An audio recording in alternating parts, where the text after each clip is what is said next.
हरियाणा के जींद जिले के उचाना विधानसभा चुनाव 2024 के रिजेक्ट वोटों की हाईकोर्ट में सुनवाई का इंतजार है। जीत हार में मसला 32 वोटों का है। कोर्ट में सुनवाई तेजी से शुरू है। अब 3 सितंबर को फिर सुनवाई है। कांग्रेस उम्मीदवार बृजेंद्र सिंह फैसले को बेसब्र हैं। भाजपा से जीते देवेंद्र अत्री की ओर से इस मामले पर फैसले की कोई जल्दी नहीं। इसके बावजूद कांग्रेस हो या भाजपा उचाना विधानसभा सीट पर जीत हार की इस कशमकश में दोनों ओर की कोर्ट के फैसले पर सांसें अटकी हुई हैं। उम्मीद है कि सितंबर महीने में ही कोर्ट फैसला दे सकती है। जीत हार की बाजी पलटने में रिजेक्ट वोटों की दोबारा गिनती की भूमिका पर देखिए ये खास जानकारी।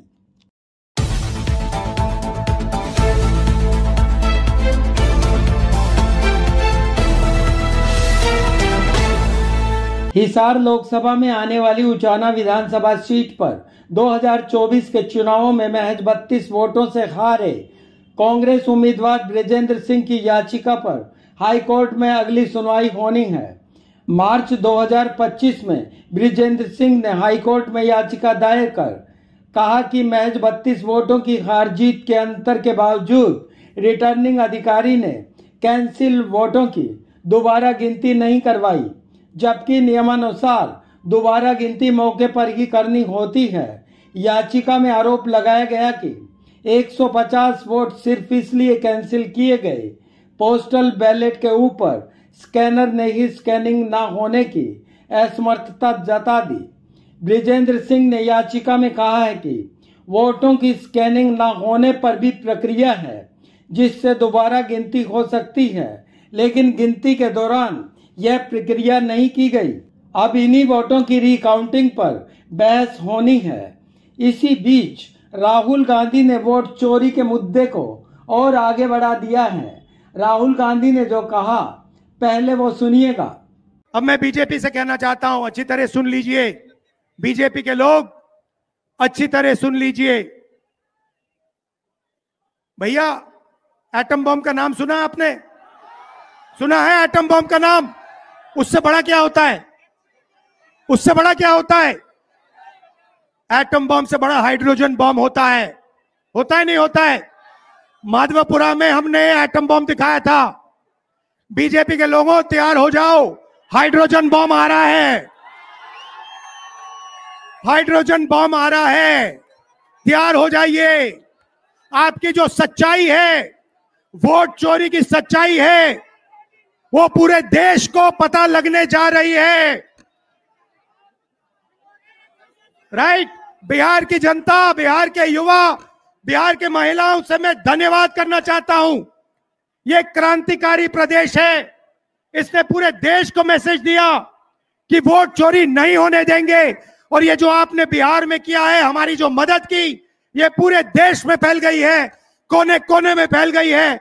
आने वाले समय में मैं आपको गारंटी करके दे रहा हूं, हाइड्रोजन बम के बाद नरेंद्र मोदी जी अपना चेहरा इस देश को नहीं दिखा पाएंगे। अब एटम बम के बाद हाइड्रोजन बम का जिक्र हरियाणा को लेकर चर्चा में है।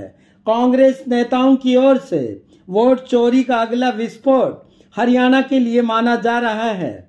एक और हरियाणा उच्च न्यायालय में उचाना विधानसभा 2024 के चुनाव का परिणाम सुनवाई पर है, तो दूसरी ओर चुनाव परिणाम पलटा तो हरियाणा में सियासी माहौल पूरी तरह गरमाने के आसार हैं। फिलहाल इस मामले में रिजेक्ट हुए वोटों की संख्या 215 है। कुल 400 के करीब बैलेट पेपर की रिकाउंटिंग की गई थी। इनमें से 215 वोट त्रुटियों के कारण रिजेक्ट किए गए। इनमें से 150 स्कैन न होने के कारण रिजेक्ट किए गए। अब इन्हीं वोटों की रिकाउंटिंग पर अदालत में बहस बाकी है। अदालत ने 1 सितंबर को होने वाली सुनवाई के दौरान 3 सितंबर की डेट निर्धारित की है। याचिकादाता बृजेंद्र सिंह और उनके चहेतों को अगली 2-4 सुनवाई में ही फैसला होने की पूरी उम्मीद है।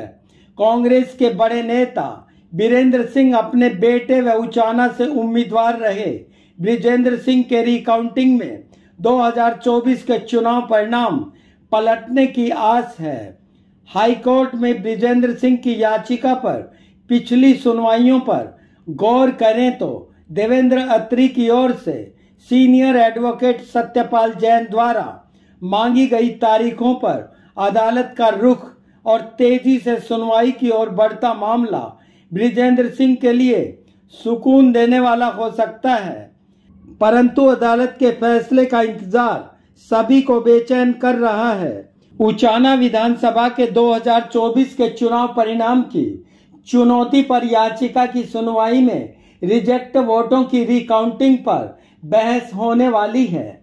इस बहस से ही कैंसिल वोटों में 32 वोटों का अंतर बड़ा होता है या विजयी रहे देवेंद्र अत्री के लिए मुश्किलें बढ़ा सकती हैं। ये सब अदालत के फैसले से ही सामने आने वाला है। फिलहाल सभी को अदालत के फैसले का इंतजार है। 3 सितंबर को अब सुनवाई है। हमें आपकी प्रतिक्रिया का इंतजार है। आप अपनी राय कमेंट बॉक्स में जरूर साझा करें। पेज @ नून चैनल सब्सक्राइब नहीं किया है तो कृपया जरूर करें। शुक्रिया।